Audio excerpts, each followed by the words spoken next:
Today I'm here with Autumn O'Connor to talk about Dyslexic Awareness Month and our upcoming conference.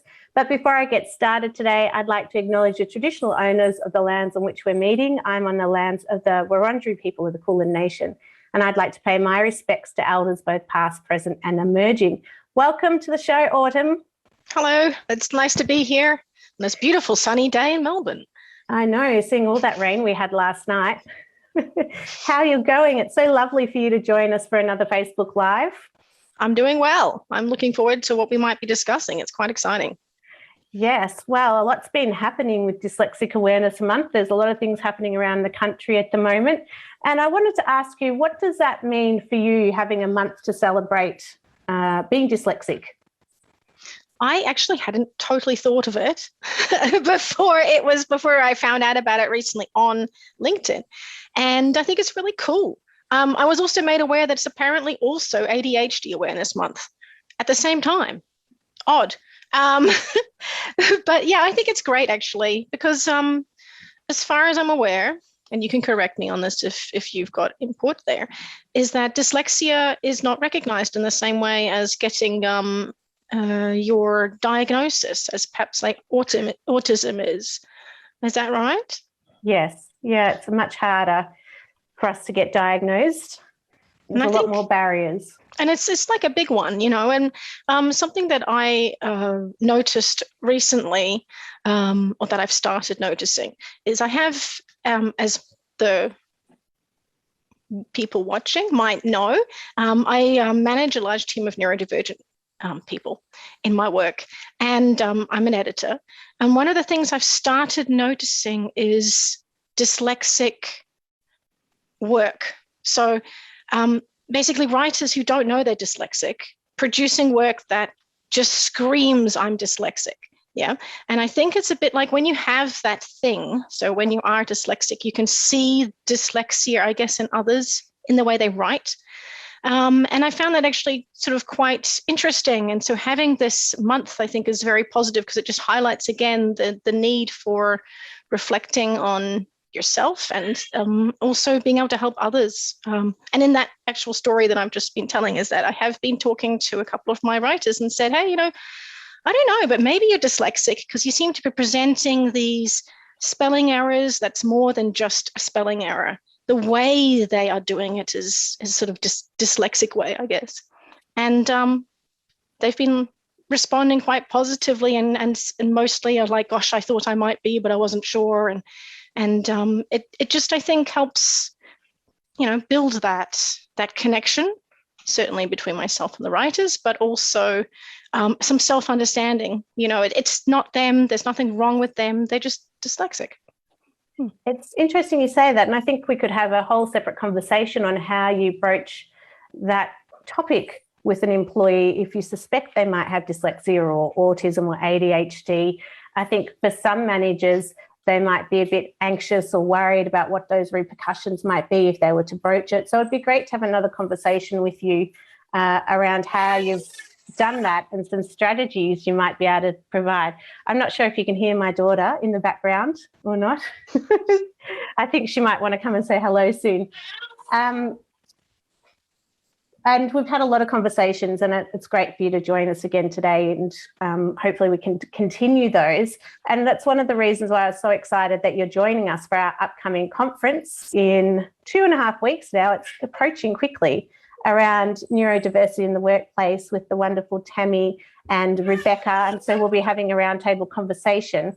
And why do you think it's important that we should be having those conversations at a dyslexic conference? Well, I mean, dyslexia is part of being neurodivergent. It's like one of the main top 3, I think.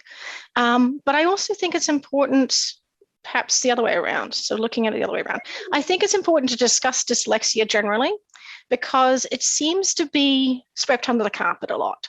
And certainly although I know of dyslexic celebrities and leaders, it seems less, and this is perhaps just my opinion, but for me, it seems that they are, it's being dyslexic is not something you put your hand up and people go, wow, you must be blah, like, so, oh, you're autistic. Oh, you must be like Sheldon. You must be super intelligent, or you must be sort of not so intelligent. But for the most part, the positive spin on autism is really bright, really intelligent, like, wow, you're great at maths and IT.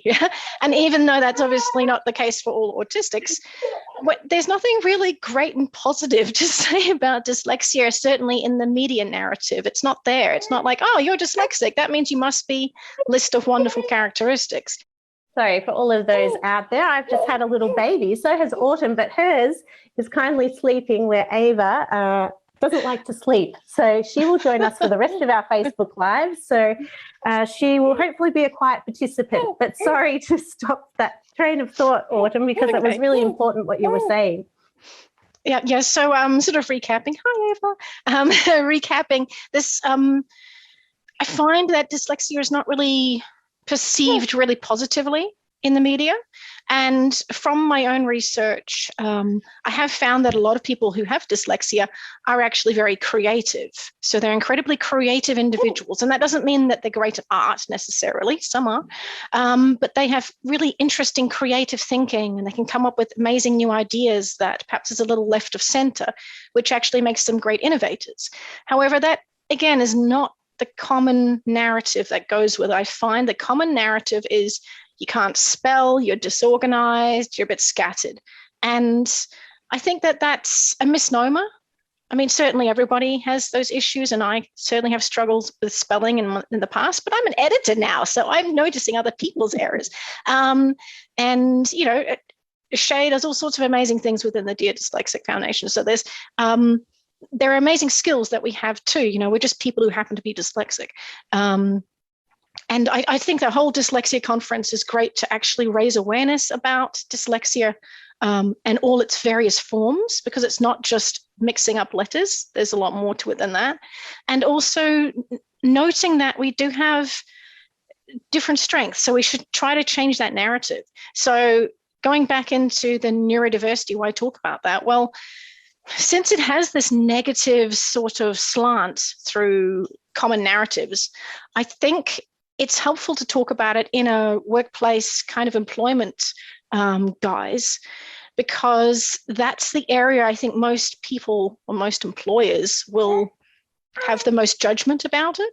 So if we discuss neurodiversity and dyslexia in the workplace, I hope that employers will start to see the benefit of recognizing people with a range of learning difficulties and disabilities like dyslexia and like ADHD and autism and so on. But mainly it's a dyslexia conference. So let's talk about dyslexia and how we can support dyslexics in the workplace and how we can empower them and encourage them to really shine out their brilliance, while perhaps helping them with a little bit of spelling if they need it, or a little bit of organizational skills if they need it, and being more accessible. Well, that sounds like a great introduction to what we're going to be talking about.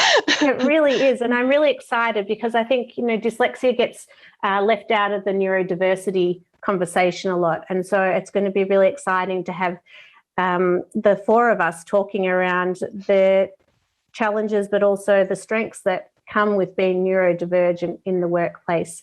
And as we've said, we've got a number of different topics we could talk about. I think one could be parenting and dyslexia, because I'm finding trying to stay organised for myself, plus this one, is a lot more challenging than I thought. So I think there's a lot to talk about, but I'm really excited about the conference, and I'm so pleased that you can join us for it, and the support you've given us, not just in a podcast, but another Facebook Live as well. So thank you, Autumn, for coming to have a chat to us today.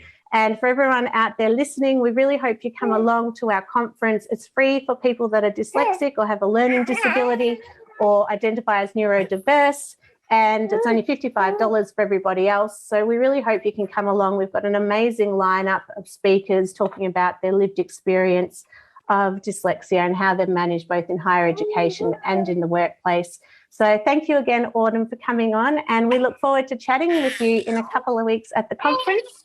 And Ava would like to say hello and goodbye, everybody. And Yes, this is our new life, isn't it? Yeah, new way of working. So thanks again, Autumn, and I look forward to catching up with you shortly. Thanks, everyone, for joining us today.